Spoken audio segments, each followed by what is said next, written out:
అసెంబ్లీలో ఈరోజు వైసీపీ ఎమ్మెల్యేలు ఎమ్మెల్సీలు చేసిన తీరు చూసి ప్రజలు అసహ్యించుకుంటున్నారు.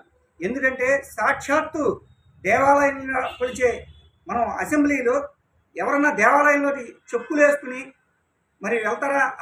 ఇలా వాళ్ళ వైసీపీ ఎమ్మెల్యేలు ఎమ్మెల్సీలు వెంకటేశ్వర స్వామి ఫోటోలు పట్టుకుని చెప్పులతో ఇష్టం వచ్చినట్టుగా వాళ్ళు ప్రచారం చేసుకుంటూ చేసిన తీరును ప్రజలు చేదరించుకుంటున్నారు. సిగ్గు శరం లేకుండా ఇవాళ కల్తీనే గురించి సిట్టు విచారణలో పూర్తి స్థాయిలో తప్పు జరిగింది అని వచ్చినా కూడా వాళ్ళు ఇంకా దుష్ప్రచారం మరి చేస్తున్నారంటే వాళ్ళ ఈ ప్రజలు ఏ రకంగా బుద్ధి చెప్పారో ఇంకా అయినా కూడా సిగ్గు శరం రాల 11 సీట్లు ఇచ్చి మరి ప్రజలు చేదరించుకున్నా కూడా ఈ రోజున మరి సాక్షాత్తు తిరుమల పవిత్రంగా భావించే తిరుమలలో హిందువులందరూ కూడా కల్తీ లడ్డు విషయంలో ఇంత ద్రోహం జరిగింది అని చెప్పి చేదరించుకుంటున్నారు.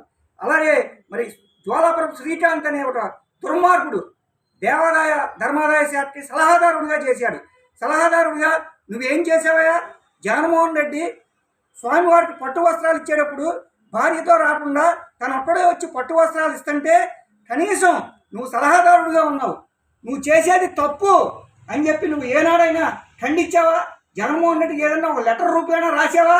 అవన్నీ నువ్వు మాట్లాడకుండా బ్రాహ్మణ్ కార్పొరేషన్లో బడ్జెట్ గురించి మాట్లాడుతున్నావు. నువ్వు అసలు నిజంగా బ్రాహ్మణ పుట్టకే పుట్టావా?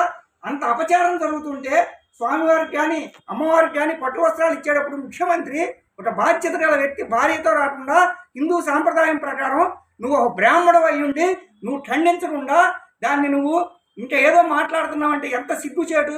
ఇవాళ బ్రాహ్మణులందరూ కూడా నిన్ను అసహించుకుంటున్నారు. జ్వాలాపురపు శ్రీకాంత్ నువ్వు అలాగే గతంలోనూ ఇప్పుడు బ్రాహ్మణ్ కార్పొరేషన్ నుంచి మేము ఇచ్చిన పథకాల మీద ఎప్పటికైనా సరే మేము బహిరంగ చర్చకి సిద్ధం.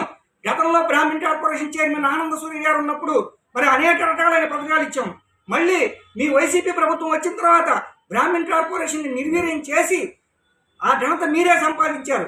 ఎందుకంటే ఇవాళ బడ్జెట్లో మేము వచ్చి 3 నెలలు 4 నెలలు అయినా కూడా మరి మా కార్పొరేషన్ చైర్మన్ బుచ్చి రామప్రసాద్ గారి నేతృత్వంలో 353 కోట్ల రూపాయల బడ్జెట్లో నిధులు కేటాయించి ఈ సంవత్సర కాలానికి మేము సాధించామంటే అది మా గొప్పతనం.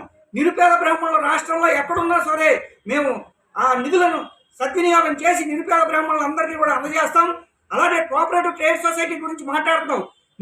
మీ హయాంలో సభ్యత్వాలు ఎన్ని చేశారు, మా హయాంలో సభ్యత్వాలు ఎన్ని చేశారు? దేనికైనా సరే బహిరంగ చర్చ సిద్ధమే. ఇవాళ నువ్వు అంతేగాని లోన్లు కోఆపరేటివ్ ట్రేడ్ సొసైటీ ద్వారా నిన్నే మా మంత్రివర్య పొల్లు రవీంద్ర గారితో 5 లక్షల రూపాయలు వ్యాపారానికి లోన్ ఇప్పించాం. అలాగే వర్ల కుమార్ రాజాగారితో ఇప్పించాం మా జిల్లాలో. ఇలా పెద్ద పెద్ద లోన్లన్నీ ఇప్పించే ఘనత మాది. ఏమి ఇప్పించారయ్యా మల్లాది విష్ణు? మీరు చైర్మన్ చేసి నువ్వు బ్రాహ్మణుగా మాట్లాడుతున్నానన్నావు. ఏం చేశారు మీ వైసీపీ ప్రభుత్వంలో? విశాఖపట్నంలో మీటింగ్ పెట్టి వేదాలతో జగన్మోహన్ రెడ్డిని ఈడిచ్చి 1000 కోట్లు ఇస్తానన్నారు. కనీసం ఇచ్చారా మీరు? సిగ్గు శరం లేకుండా మానవ అభిమానం లేకుండా మాట్లాడుతున్నారు. ఈసారి జ్వాలాపురం శ్రీకాంత్ బ్రాహ్మణ్ కార్పొరేషన్ చైర్మన్ గారిని కానీ మాజీ చైర్మన్ గారిని కానీ మా నాయకుడు చంద్రబాబు నాయుడు గారిని కానీ లోకేష్ గారిని కానీ ఆనంద సూర్య గారిని కానీ మా డైరెక్టర్లు కానీ ఎవరన్నా అంటే 4 చీరేయడానికి కూడా మేమందరం కూడా సిద్ధంగా ఉన్నాం.